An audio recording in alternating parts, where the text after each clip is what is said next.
मित्रांनो, मौजे वाडेगाव येथील नवीन ग्रामपंचायत बांधणे चालू आहे।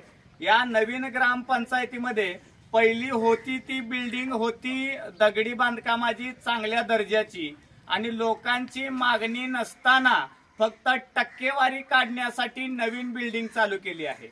नवीन कामाला आमचा विरोध नाही, पण नवीन कामं ही बांधकाम विभागाची मंजुरी घेऊन लोकांची संमती घेऊन लोकांची त्याला मंजुरी आहे का ही बघून करायला चालू करणं होतं। पण सदैव काम हे कोणाची परवानगी न घेता, बांधकाम विभागाची परवानगी न घेता ही ग्रामसेवक हे स्वतःच्या मनमानी कारभारामुळं ह्या वाडेगावमध्ये बांधून आहे। पण ही जी बिल्डिंग आहे, ही जी तुम्ही मागली बिल्डिंग बघताय, ह्याच्या दुप्पट ते तिप्पट बिल्डिंग होती।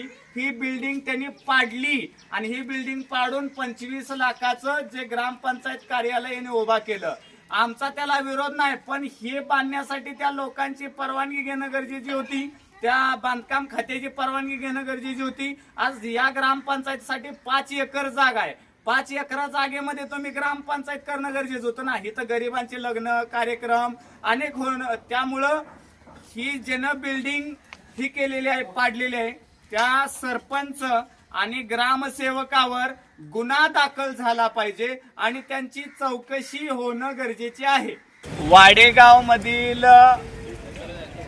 भ्रष्टाचार हा खरंच वाडेगावला पोकरलेला आहे। जी कशी वाळवी एका झाडाला पोकरते आणि ते झाड नष्ट करून टाकते, अशा प्रकारे वाडेगावला भ्रष्टाचार चालूच राहिला।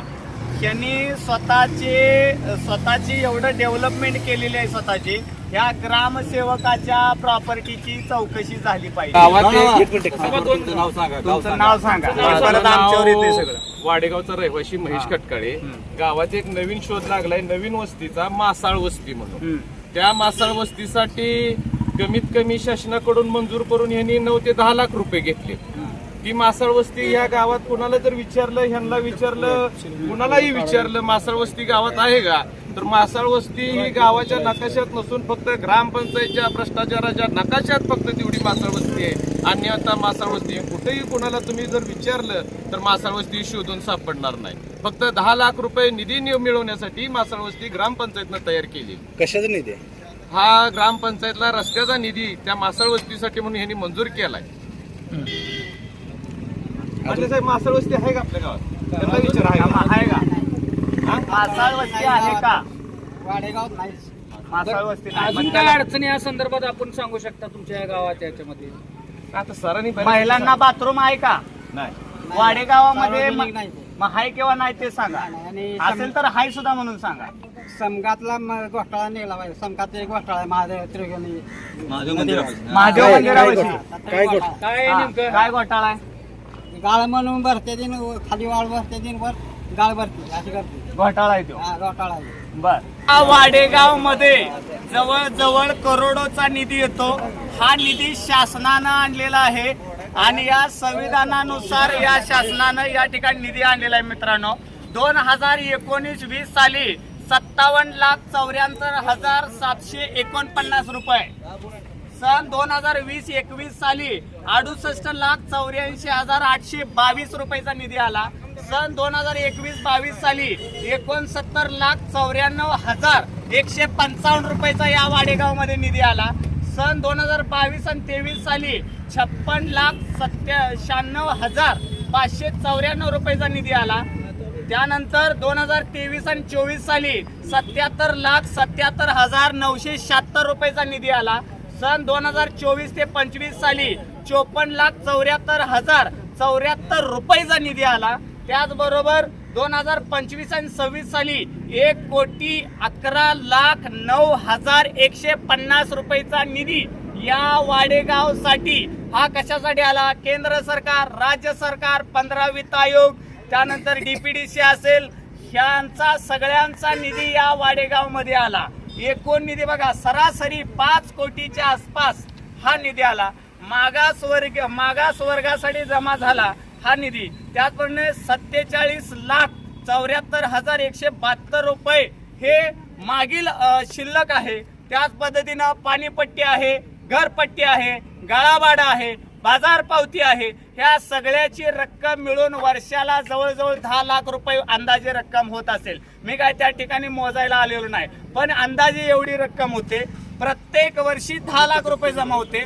पण एवढा निधी ह्या 5 वर्षामध्ये जर वाडेगावला येत असेल, माझं जर काय खोटं असेल किंवा काय गोष्टी असेल, मी प्रत्येकाची संडास बाथरूम बघितलं, घनकचरा व्यवस्थापन बघितलं, या वाडेगावमध्ये त्या ह्याच्या ठिकाणी गेलो ज्या ठिकाणी गटार वाहते. माझा कुठलाही सरपंच असेल, भावी असेल, माझी असेल, ह्याचा माझा काही संबंध नाही. माझा फक्त एकच विकास आहे की या ठिकाणी वाडेगाव मधल्या गोर गरीब समाजाला, कुठलाही समाज असू द्या, दलित असू द्या, मागासवर्गीय असू द्या, गरीब मराठा असू द्या, कुठलाही असू द्या, या शासनाचे जे पैसे आलेत 957 रुपये प्रत्येक लोकांना येत आहेत, हे यांच्यासाठीच खर्च झाले पाहिजे. ना त्या पुढाऱ्यासाठी आले, ना त्या ग्रामसेवकासाठी आले, हे कुणाहीसाठी निधी आला नाही. हा त्या लोकांच्यासाठी निधी आलेला आहे, हे त्यांच्यासाठीच खर्च झाले पाहिजे. म्हणजे प्रत्येक ठिकाणी करप्शन, म्हणजे राजकारणात यायचं, एखादी नोकरी लागायची म्हणजे करप्शन, ग्रामसेवक व्हायचं करप्शन करायला मिळतंय. त्यामुळं अशा या ज्या गोष्टी आहेत मित्रांनो, ह्या गोष्टी कुठं तर मोडीत काढल्या पाहिजे. केला का एवढा पैसा खर्च लोकांच्या साठी? शासनानं ग्रामपंचायत कुठं तर सुधारावी याच्यासाठी हा निधी आलेला आहे. हा निधी खर्च झालेला नाही. त्यामुळं ह्या ज्या जो ग्रामसेवक आहे, होळ नावाचा ग्रामसेवक, हा ग्रामसेवक प्रत्येकाला कशी टक्केवारी खायची, मला गटारीमध्ये कसं मिळेल, मला संडासमध्ये कसं मिळेल, त्याचबरोबर मला त्या स्वच्छता ह्याच्यामध्ये कसं मिळेल, आरोग्यामध्ये कसं मिळेल, एसटी स्टँड या गावामध्ये कुठं चांगल्या पद्धतीचं सुसज्ज की त्या एसटी स्टँडला कडेला संडास बाथरूम आहे. इथं तुम्हाला अवजार, शेती योग्य अवजार आणण्यासाठी कुणाचं आधार कार्ड आहे, कुणाला काही सुविधा आल्या, ह्या ग्रामपंचायतीच्या बाहेर काही डिजिटलायझेशन झालं का?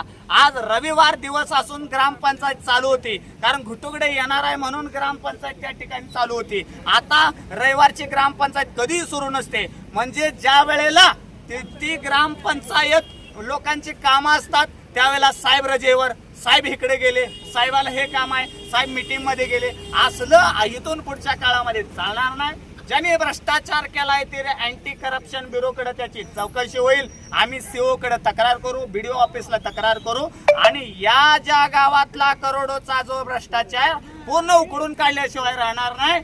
जय भारत, जय संविधान, जय भीम, जय शिवराय.